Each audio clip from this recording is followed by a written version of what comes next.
Welcome to Talk Cosmos, the show where Sue Rose Minahan and her guests bring you insightful conversations to awaken heart and soul consciousness. Come journey with us exploring the meaningfulness of astrology's energetic cycles and get ready to understand your path in the cosmic roots of the stars.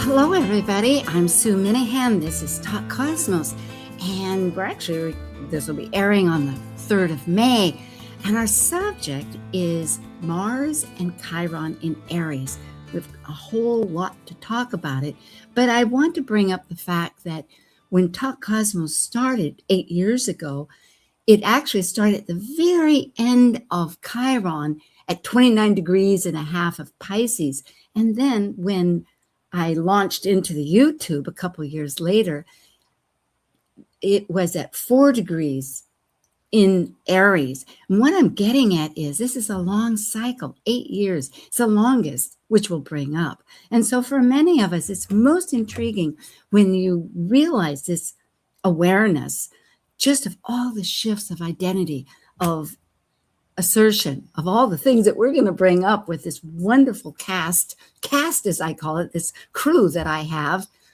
And so we'll get started right now. Thank you for listening. In the first week of the month, Talk Cosmos ignites a conversation exploring planet cycle relationships in a cosmos to understand their archetypal consciousness and meaningfulness for individuals and the collective. Blending world events, mythology, and philosophy, these are the astrologers identifying the deeper impact of the planets buzzing in our daily lives. I'm Sue Rose Minahan, founder of Talk Cosmos since 2018. I'm an evolutionary astrologer, consultant, speaker, writer, vibrational astrology student, Dwarf Planet University graduate, Kepler Astrology Toastmasters Club charter member. I have a fine arts music degree plus a certificate in jazz. I'm an artist, musician, and certified color energy life coach. Especially, I love mythology and esoteric philosophies. And I'm Dr. Laura Todd. I work as a spiritually oriented psychological astrologer with students and clients around the world. As a counselor, writer, and educator, I love helping people recognize their inner strengths, take advantage of auspicious moments, and navigate times of challenge with greater ease. On my own podcast, Mythic Sky Storytime, I discuss astrology, mythology, and actualizing our full potential. Learn more at mythicsky.com. Plus, a special guest who we will introduce in just a short moment. And as the ancient Hermetic Code reveals, as below, so above. As above, so below. Yeah, so. Hi, Dr. Tad. Yes, we begin in spring. It's right in the middle of spring, right? Somewhere. It's a little goofy spring, but it's spring. It's mid-Taurus, sure. Yes. Early Taurus. Yeah, it is. Well, let's get right to this. We have our guest who is Tara All. Now, hi, Tara. Hi. Yeah. Tara was with Laura and myself for quite a while and then moved to Los Angeles. She's back in Seattle now. And yes, and right there where KKNW is and ready for all your consultations. And has her own YouTube channel. She's an eclectic. That's fine, Sue. Astrologer. That's yes. A writer, co-authored a book, Astrology of Moonlight and Natural Astrology, educator, artist, and tarot reader, and a consultant. Besides consultations, she teaches and speaks at various conferences there locally and internationally. And her website is Tara, that's TARAAAL. She's first right on the bat, .com. And does have some very specialized classes that she presents. A group that is Astrology Essentials, which are her classes, and then also a special feature that she created herself, Planets First, and we'll have that later at the middle of the session. And you can find all that on her website. So Living Planets First is what it's called. So thank you. Thank you for joining us again. Thanks for having me. Yeah. Well, we'll dive, as Google often says, we'll dive right into this. It's Chiron and Mars in Aries. This is the end of towards the end of it. It goes into, or transits, enters Taurus in June. Although then it returns. It's always this little dip for a while. So it'll actually be 2027. So folks at the very last part of Aries and any part of their charts are going to get, well, we're all being affected throughout this, as we'll discuss. But the point is that this is at 28 degrees and it'll happen on May 16th, and those details too. Let's talk. Do we want to talk about the archetype a little bit here? I know we have many slides. Sure. Yes. Okay. Yeah, well, I just, I think we've got slides to help explain it too, but so these archetypes coming together, these planets or Chiron's a hybrid-y sort of, not really an asteroid, not really a planet. Oh, we lost you. Uh-oh. There you go. Okay. Really do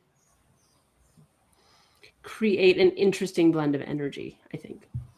Yes, indeed. One is action with Mars, that drive, that assertion, that motivation. And then Chiron, as we will learn, represents the deepest wound within ourselves. And it's not just managing, it's finally transmuting it. So yes, indeed, we'll come back. In fact, with Mars, it was known as Aries in the Greek mythology of war and agriculture, actually. Isn't that fascinating? I find always agriculture, of that birth process. And really the son of the parents of the heavens, of Jupiter and his wife Juno, which they didn't have such luck with their children. Well, and it said that Mars represents the strife in their relationship, as like the child that represents their strife. I'm so glad you brought that up. Yes, I've thought of that. It really was. You don't always get to pick and choose the energies that the incarnation is going to bring, even in the gods, and especially, yeah. So, but Aries, this wonderful sign, and particularly right now, think of having Uranus and not Uranus, Saturn and Neptune in Aries for their cycles. It's all about the self-identity.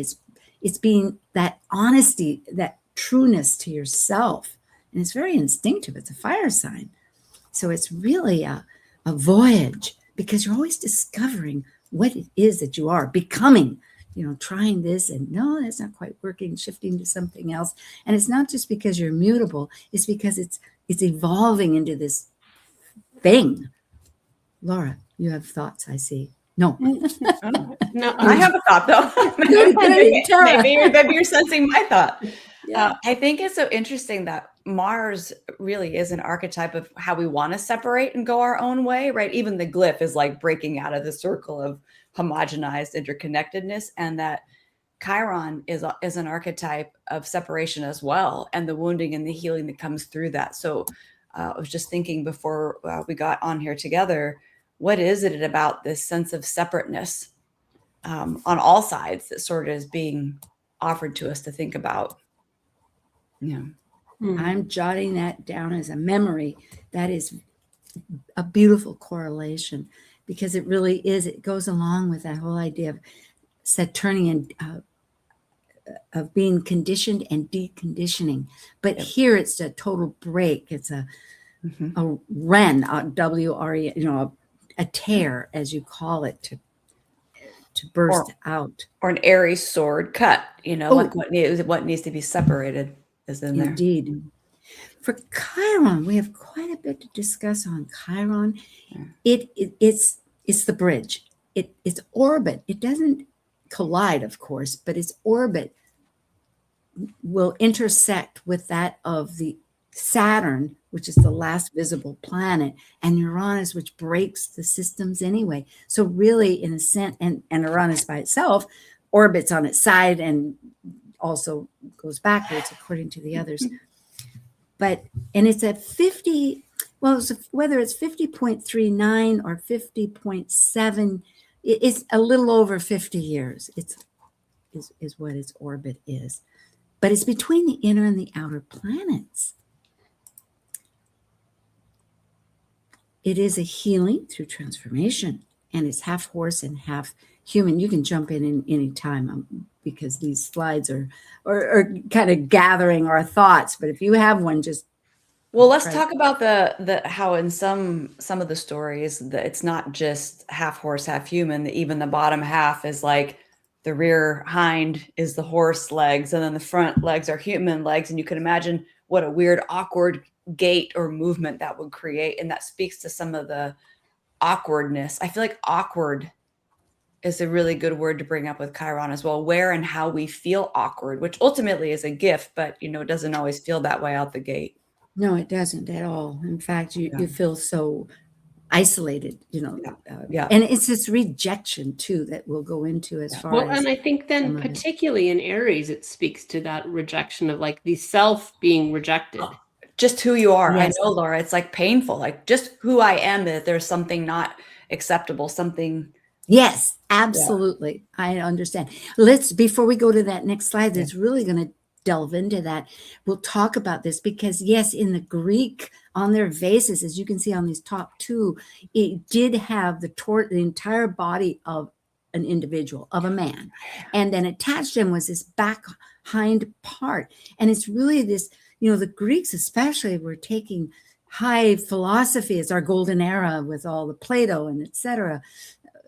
The medicine, all of these wonderful philosophical ways of intellect and soul, and the dividing from the beastly parts that are instincts that would ravage and hate and tear and war against people. But yet in Rome, because they adopted all of the West, the Greek mythology, it is a very large society. Just think of the huge area that it conquered. Those people probably didn't really look at the ancient parts. They just saw centaur, because there's two families of centaurs, and we'll get into that too. And therefore, they put it down as 4 legs of people. But that also changed some of the subtleties, because the Greeks very much knew that Chiron was the wise one. His father was Saturn. And here we can now. Well, and that speaks to the teaching quality that we associate, right? Chiron teaches medicine. He's not given being the god of medicine, right? We still give that to Hippocrates, but he was his teacher.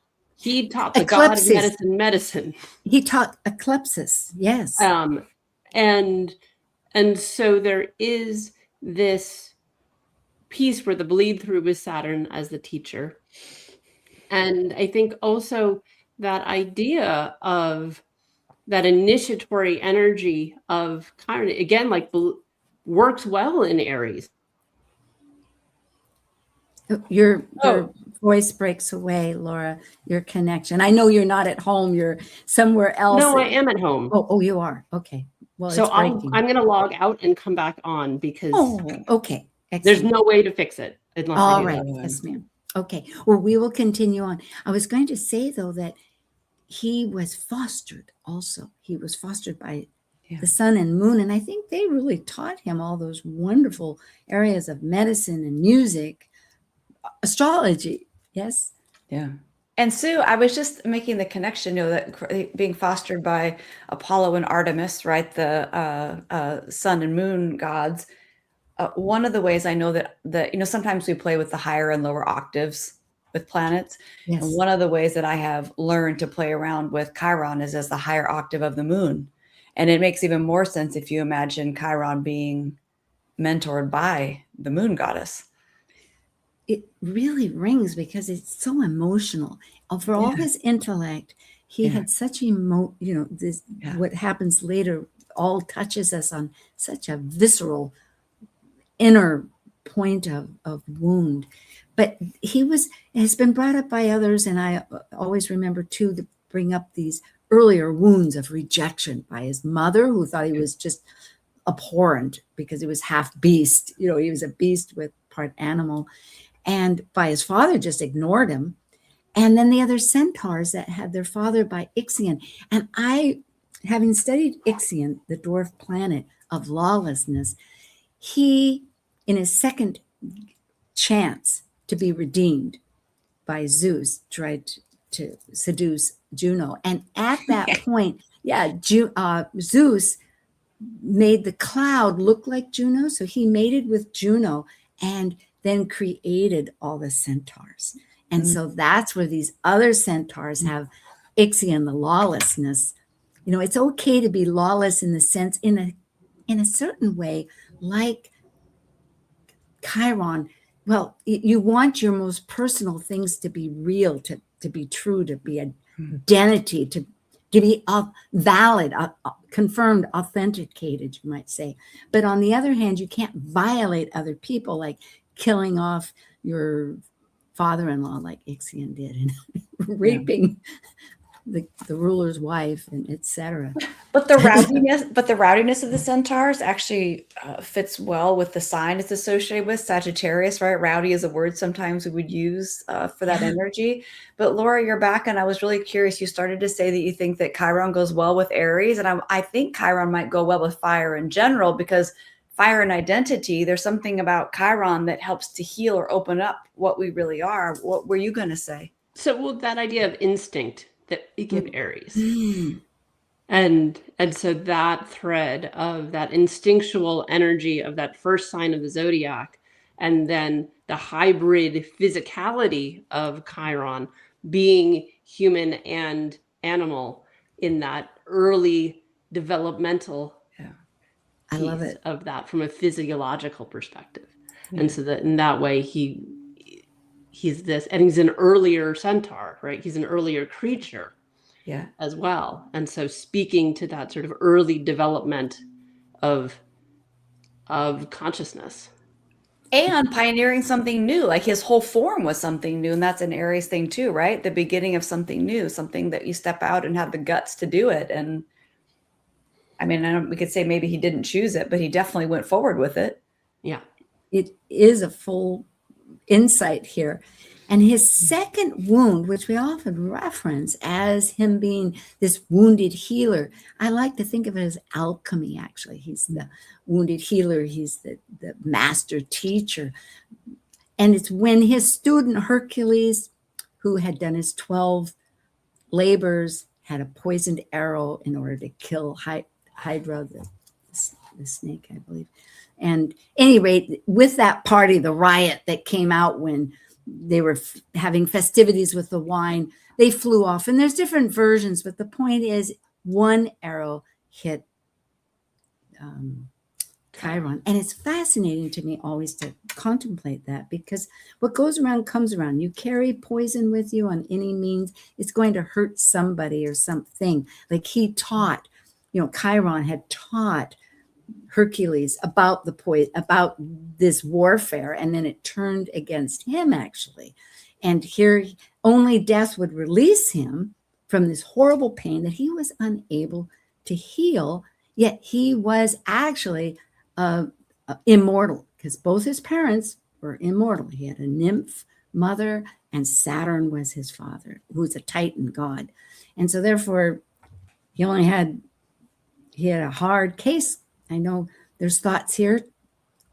You want to chime in? Well, I think it was Christopher Renstrom I heard one time talking about how warriors have to be healers, because many times there's not like a healer on right where you're at in battle. And I was thinking that's another kind of plug, Laura, for your idea that Aries goes well with Chiron, and with this Mars-Chiron conjunction, we might think about how there's an overlap in that the warrior themselves is also a healer. So, and I've not thought about that before, right? You don't have a choice sometimes when you're out in the middle of nowhere. No, it's absolutely true. I know stories of my own husband, not very many stories at all, but about getting a tourniquet, taking a belt and, wrapping it around to stop somebody's bleeding. There's many things you have to do to help your partner there. Or yourself, which is a very also well, that's very true like, too. yeah. Yeah, if you can, best you can. Yeah. So in the story, there's Prometheus. Last week or last time we discussed with Mark Jones about Uranus and the idea of Prometheus also. Prometheus gave fire to humans. This was not agreed upon. It gave the clay figures life and vitality, and he was punished. Zeus came in the form of an eagle and ate his liver that kept regrowing every day. And the liver, interestingly, when you look at medical associations on a metaphysical terms, is grief. And I've often thought, isn't that fascinating to think that grief is a endless, can be that part of life. You know, grief is part of our existence too. And that, Sue, just like grief doesn't end, you may learn to live with it differently. It doesn't end. I feel like Chiron work is that way. There's not necessarily an end point, you know. No. It's how do you live in that way? I think that's kind of a misconception that we are going to all reach this place of, well, when I'm healed, then I'll, you know, X, Y, Z. I close that book, put it on the shelf. No, I mean, it's no. Chiron teaches us that it's to live with it, and the medicine comes through the healing that's continual, and presenting as he did this exchange where each one received a gift, and from the wounded experience it lends, because Chiron said, okay, because part of the mythology was if someone would exchange his life for Prometheus, then Prometheus could be freed. So Chiron, the only way out was death. And so he offered his life for Prometheus. But instead of going to Hades, which at that time was over, it didn't have the rebirth idea necessarily, because it was finally with other mythologies of Persephone where this rebirth occurred. But Zeus said, hey, you've been sacrificial, etc. I am elevating you into the heavens in the constellation. So isn't it interesting that he giving up his immortality frees him from his pain, and then he frees Prometheus? I feel like that little story in itself is something that we can all really think about in our own lives. How can that type of thing happen? Yes, it is a death. It's an actual death. I know, and I was taught with Maurice Fernandez, and many people may have said, but he said he's the only one, the only God that could die. So there is this element of a gift through death. And it doesn't need to be, folks, literal death here. We are talking metaphysical, yet one can associate it in a sense. Chiron's actually quite visible in a death chart. You know, yes. And, you know, you can see. And how I think that idea of liberation. Yeah. Right? That by letting something die, whether it is literal or metaphorical, that there is liberation in that release and in that transition and transformation, that things that weren't even possible prior to that death suddenly become possible. Beautiful. I wrote that word down too. What is a sense of separation, awkward, how we feel, and liberation? Yeah. It is so true. It's got a little Pluto feeling, doesn't it? When you think in that respect. Oh. Yeah. Well, he was going to go down to Hades. Yes, and come up. You know. So Mars and Chiron actually is a 2-year cycle. Mars orbit goes every 2 years. However, Chiron has a 50-year plus cycle, and Chiron in Aries is the longest. It's very elliptical. Chiron's orbit swings way out and comes back, so it's very uneven, and it's longest in Aries, 8 to 9 years. And it's like 8. Not even 2 in Libra. Like that's how big exactly. It's another plug for it being strong in Aries. Very much so. That's where I like to be. So it can have a lot of.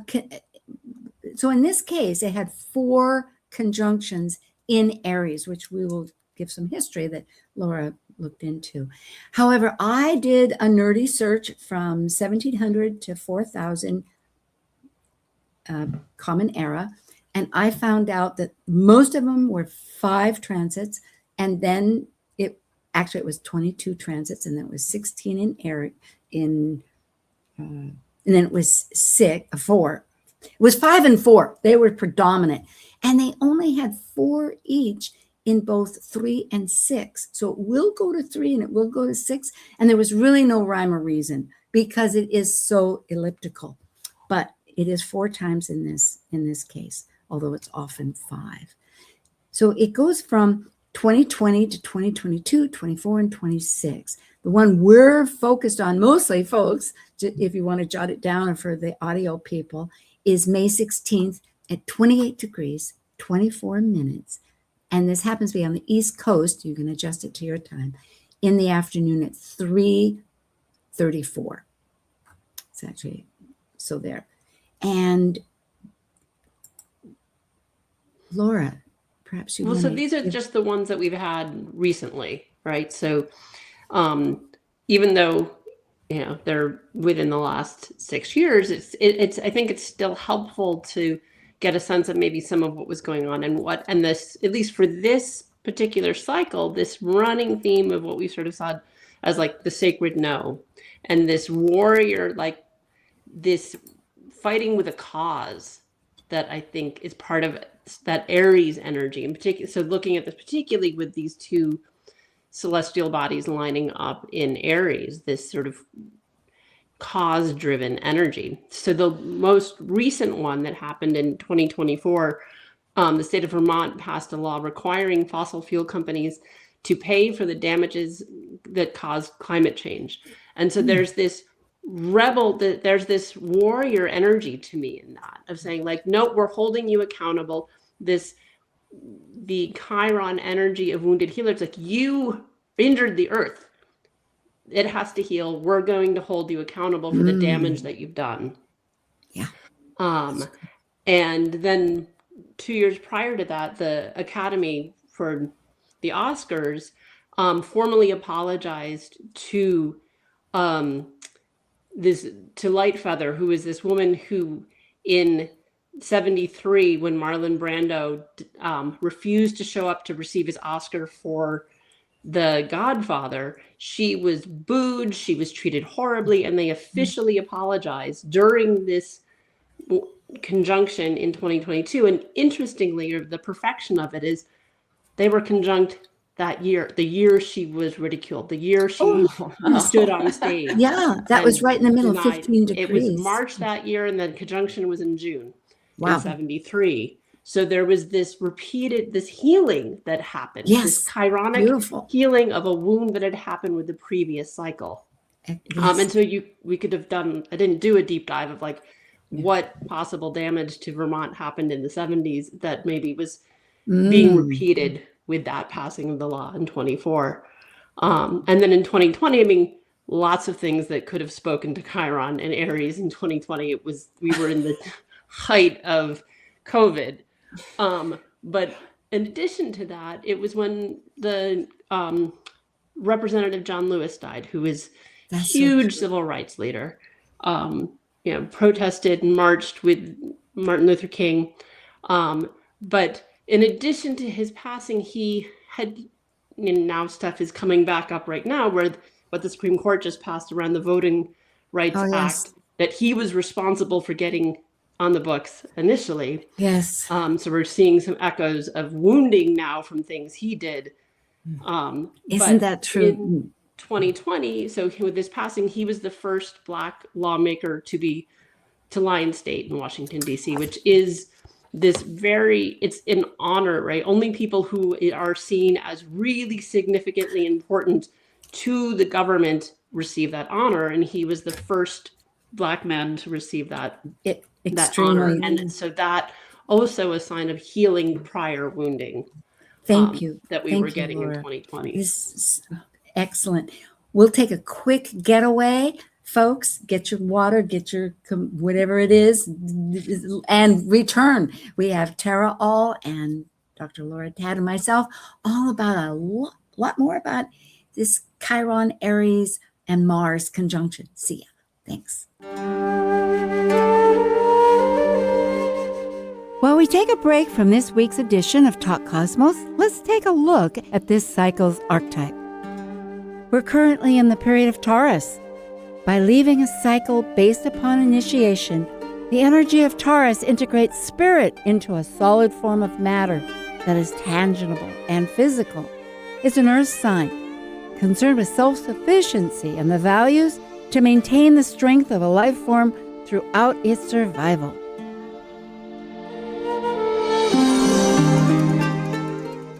Talk Cosmos ignites insightful conversations to awaken heart and soul consciousness with hour-long programs every Sunday at 1 p.m. Pacific on KKNW. Also available to watch live on the Talk Cosmos YouTube channel and Facebook page. While you're there, make sure you click their like and subscribe buttons so you get the full Talk Cosmos experience.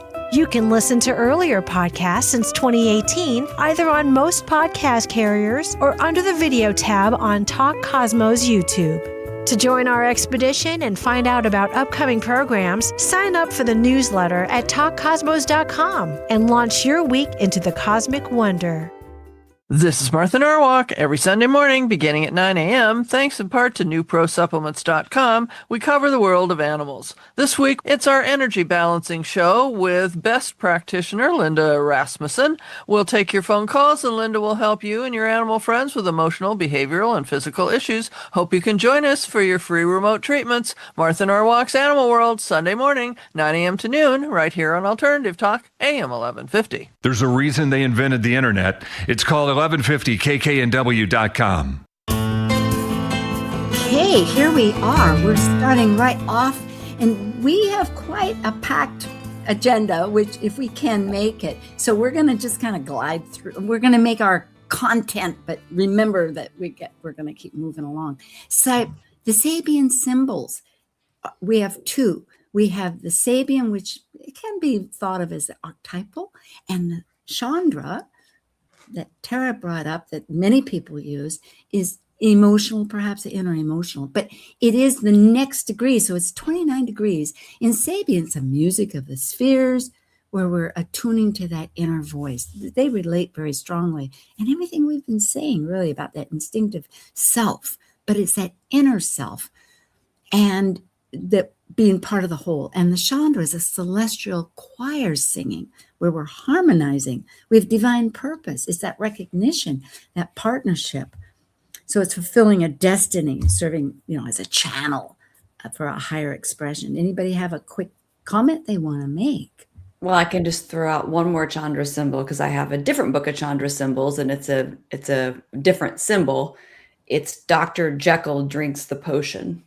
Ooh, and go ahead and tell us how you interpret that. It basically says, and this is coming from Elias Lonsdale's book, Chandra Symbols. The unconscious mind and the subconscious mind bear seeds of worlds which the conscious mind had yet to penetrate. These worlds can turn from dark to light and back again, but they are there, crying out to be fathomed, accessed, given their part in a dance.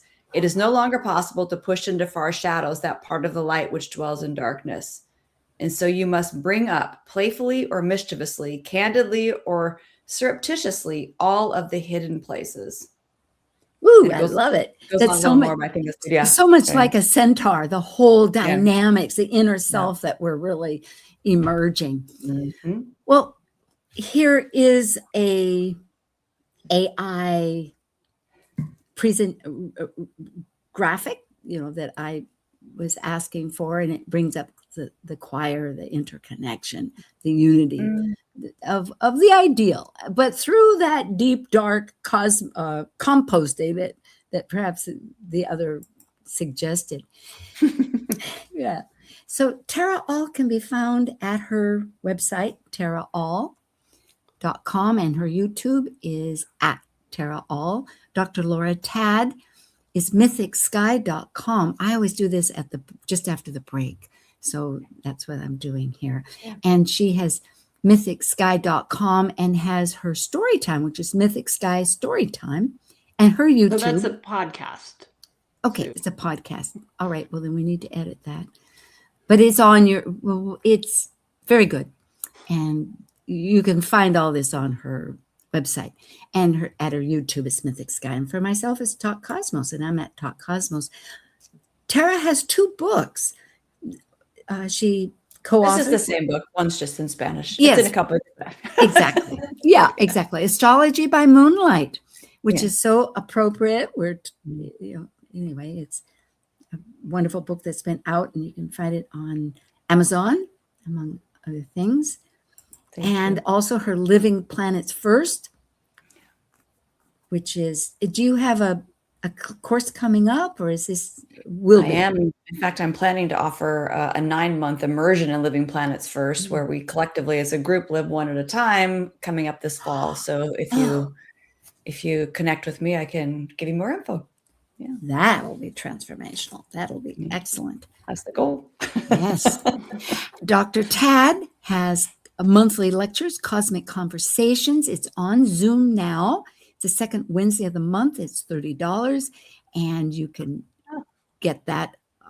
Contact her on her online. And Mythic Sky Storytime is her podcast. Yeah. So. Yeah, and then her moon journal that she also created. Exactly. And moons everywhere. Yeah. Yes, moons everywhere. I guess that's the idea. Well, we're both Cancers, so of course. We're a moony couple. Yes. Yeah. And there's, it's found on it. So it's a very great way to track your emotional inner self as you're experiencing all these outer things. And myself, weekly, I have events. And next week is my moon event with Amanda Pierce, where we do the new and the full moon. So that's always exciting. Well, we're back to talking about our subject, the planet, the asteroid, the centaur, whatever, Chiron and Mars and Aries. I'm trying to leap forward. Yes, that's right. And we will look at the chart itself happening on the 16th of May, 2026. It's actually 5 seconds before 3:34 in Eastern time. And we're using the Porphyry house because each one of us by ourselves have looked at this in shock, because look at it looks like it's whole house, but it isn't. There's minutes involved, and that actually so this is cast for DC, right? Specifically, yes, that's where you're getting these 0 degrees for every house. And the reason we do DC is because it represents the United States, and for Canada, because theirs is in Toronto, also in the East Coast. Right. Well, but it's not. You're not getting these houses. I wouldn't have these houses. I don't have these houses in Atlanta. Okay, well that's fine, but interesting. Not exactly, but okay. So in DC we do, and I ran it myself, even questioning could it really be 0 on each cusp, but it was. Yeah, it is most intriguing. And with Porphyry, they divide the quadrants equally, so that's why you get this. If it were Coke that's similar, it'd be a little off. Look at these conjunctions wherever you are, despite the house structure. There are these distinct conjunctions. It's 5 minutes before before the new moon. The new moon is going to be exactly at 4 o'clock. Just 5 minutes. So you have the sun, the moon, and Ceres, who is also very emotional, very nurturing, out of grief, very grief-oriented symbol of how we nurture ourselves to overcome our grief. And they're all in Taurus. But then we have this conjunction, is our topic, of Mars and Chiron. And Aries, who wants to be included, it's exclusion and exclusion, bar none, however you look at the mythology, saying, hey, what have you excluded? Because you feel as though something within you is being unrecognized by others. So have we recognized it ourselves, is what she's saying. So it's so strong here as far as just these that are not always easy to merge. Mm-hmm. Yeah, I wonder, there's a piece of this, again, like thinking about, okay, how has it manifested this cycle? And what are we going to fight for? Yeah. Is, to me, what shows up. Mm-hmm. Mm-hmm. Well, go ahead. I had a note on that same front of Chiron with Mars, especially in Aries, we have to deal sometimes with the wounding from our personal actions or our lack of action. Yes. And I feel like that goes along with this. What am I fighting for that I need to drop, and what do I actually need to fight for? Exactly. Yeah. And what am I included in to help augment that? Because action is where the universe connects. Evolution is one change to the next. Action, sitting just silent, dormant, is not the way of the world. Or the way of Mars or Aries. So well, particularly, but the way of the world, they say action. The universe loves action. This will be our one chart, and I've focused on, there's several integral patterns. There's a yod that always wants adjustment, and that's with the south node. It's of wanting to, involve with Pluto too. So we're changing something, but it's not easy.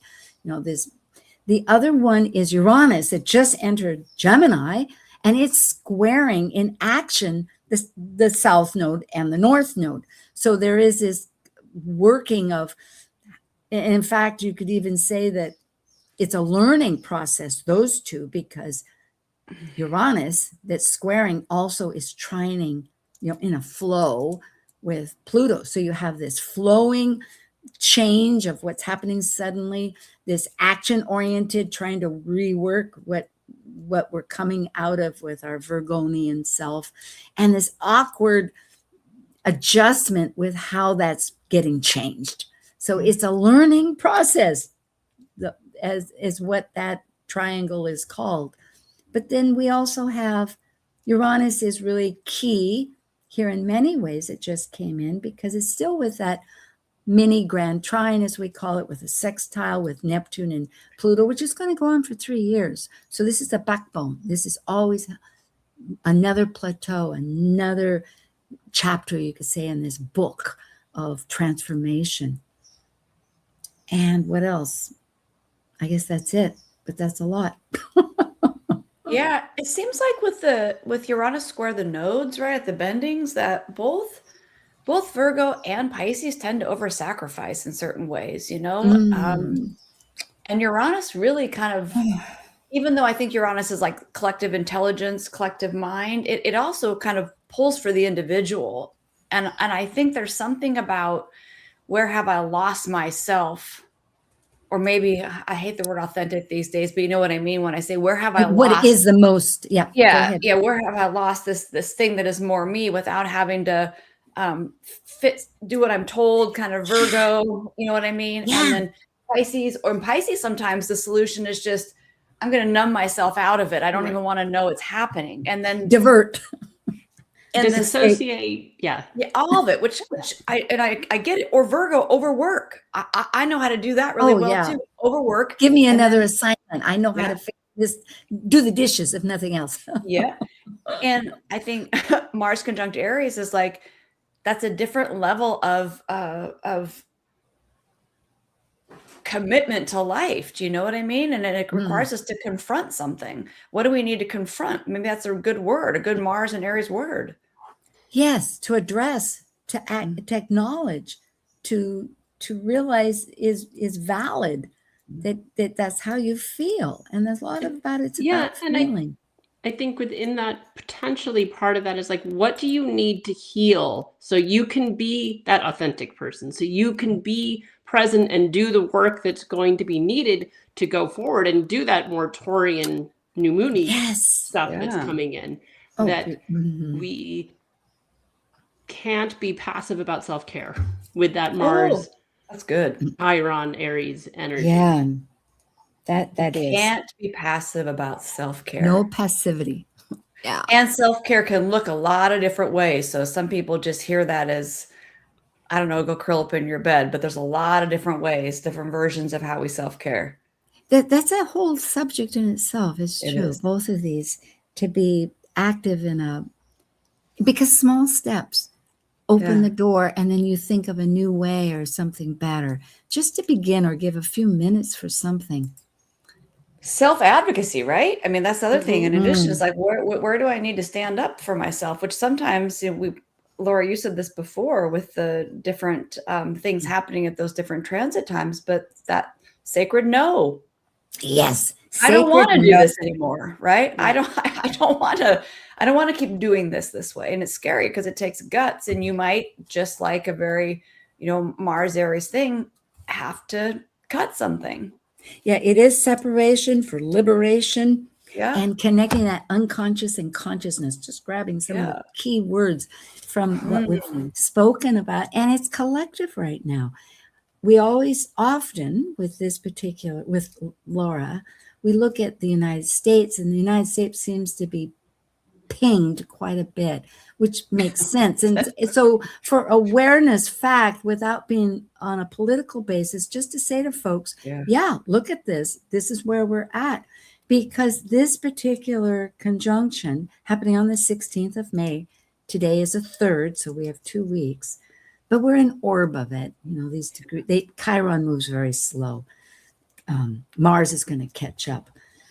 But when it's also been, as Laura was pointing out with our history, it's been an 8-year experience. And the United States had its own Chiron return. Talk Cosmos went over that for extensively in 2023, 2024 with various subjects when it was conjunct. But we're still experiencing it, such as anything, like Talk Cosmos itself since the YouTube, in 2020 at 4 degrees. So here we are. What I'm saying is, at 28 degrees, it happens to be in a very action-oriented square. That's not good or bad, but it's Action City, where everybody's got their motive of direction, with our natal transformational symbol or energy, consciousness, archetype of Pluto. Or unconscious, which is even more a little scary, because what is being woken up in the unconscious? Absolutely. And it is. Go ahead. And the first quarter square is not just action. We oftentimes, at least in evolutionary astrology world, we say crisis and action. So, oh yes, I love that, crisis. So there's that, like, we have to try it, but those results might come right back and smack us in the face. That's why there is this evolution of just steps. I think that is one reason why I have this mini grand trine with the outer planets, is that we're adjusting all the times. But right now it is pretty critical. And in that T square, because it's in a T square, meaning it's in conjunction with, in relationship, I should say, aspect with our natal Mercury. And Jupiter has been, now it's going direct, but it started at 25 degrees and it went all the way back to past our sun. And now it's on its 3rd trip back over our thinking operation, which we have Mercury in retrograde. It's a retrograde in Cancer. So we're really assessing all the time about our roots. It makes sense. People came over here from other countries. And the people that we took the land away from are probably thinking a lot about it too. The Native Indians and people that were brought here from Africa. And Jupiter, it plants seeds, right, for new ways of discovering meaning and purpose, but it also sometimes shines a big flashlight. And so this could be on information, especially things that have been kept hidden. I mean, it's already happening. We don't need a chart to tell us that things are coming out all over the place. But I wonder if with that Mars and Chiron conjunction, if some of the reactions or the impulse or the instinct to actually may increase to not wanting to tolerate things as much anymore. Particularly with the moons. I separated these out to be 2, because during our pre-chat, folks, it was brought up that, this is really something to discuss. And I thought, yes, it is, as I pondered more into it. And moons are activating each other moons. In other words, our natal moon, which represents the people on horary, and in this sense, mundane, looking at it on a collective scale. And then the transiting sun and moon that is coming up on that same date on the 16th, which incorporates our ego and our emotional self, our whole embodiment with our heads and our nurturing ourselves. And then, of course, just to throw in more food for both of your thoughts, we have strategist Athena saying, how are we going to work this out? It's big. Well, and Athena's interesting because sometimes she defaults to the patriarchy. So that's an interesting thing to play around with, right? I mean, there's two ways to look at her. I mean, she has allowed the matriarchy in some ways to survive through her, but there's interesting dynamics around that, which at least align with the United States pretty on point. Yeah, I think that came up with the Iliad. Yeah, how she did. Well, we're in the throes of it, and yet there's rebirth. I think that idea of liberation, what with Uranus itself being in some ways right there, being close, liberating. But as Laura brought up, this idea of and the separation, breaking away. But it is something where something needs to perish and finish. And there's consciousness that needs to be repurposed, re-understood always through every Chiron return, because it is, do I belong? What is my identity? It's big. And I think there's something, the word witness, I think, is a really good Chiron word. Maybe Jason Hawley has emphasized that, and I've picked it up over time. But part of the question I say with Chiron and Mars together, what needs to be witnessed about that Mars? Maybe your anger needs to be witnessed. Maybe your frustration needs to be witnessed. If you've been sitting and swallowing your anger for your whole lifetime, for example, I mean, it can be a very scary process. Or maybe it's fear. Maybe your fear needs to truly be witnessed. And by witness, I don't mean like fix it. No. I mean, it needs to be witnessed. Sat with, observed, loved, held. And yes. Oh, I love that. Cancerian, nurturing. Series. Oh, isn't this grand? It's like, like a salve to the wound. But you're right. You brought Ceres in before, and this brings it in even stronger of that. What do we need to witness? What do we need to nurture? Yeah. And those little actions can be through finding out how we can participate, finding a way of action, however it is, whether it's in your household, whether it's in your family, your neighborhood, wherever it works for you to function with a role, you could say, with a new activity that networks in a community, which is giving service. And that teaches us how we're operating too. That could be a way. Yeah, it is. And these are just meant to kind of help us think a little bit, because it is that we have culture, neighborhood, or environment, and it's shifting that wound wisdom. Wound wisdom, realizing that there's something to share from it, that others experience that too. Well, right. I mean, there's the phrase that's thrown around a lot of like, hurt people, but healed people heal people. Yeah. Yeah. There's also, and then there's that phrase too, that says being healthy and whole does not mean not hurting. We all hurt, right? Oh, yes. Or we can do two things at once. We can feel both. Hurt. It can be both. Yes, it can be both. Yes. Oh boy, oh boy, oh boy. Well, I threw in Talk Cosmos here because suddenly your thoughts were so much. And I realized, oh my goodness, with the YouTube, Talk Cosmos has an Aries Chiron. So it's been this long 8-year journey, starting from the very tail end of Pisces, but in so many ways, and the values, and it's a learning thing of using it. So it was like, oh, thank you for the revelation. So I will leave this for folks. Oh, it's back on Talk Cosmos is Mars. Say what? So it's on Talk Cosmos just had a Mars return. Oh no! Or is it was 22-ish, right? It's hard to. Yes, but I did from that. Yes, so recently had a Mars return, right, with Chiron right in there. That's pretty prominent. There you go. In fact, I started looking at other people's charts, saying, "Oh my goodness, all these things that it worked for them." So it there it is. It's within our circle of consciousness. trying to love the parts that were unconscious, whether we like that Centaurian part or not. Yes, love the things that feel unlovable. I feel like that's such a big part of it. Yeah, and of ourselves, of each other's. Everybody's going through some kind of dynamic of this. Yeah. It's a beautiful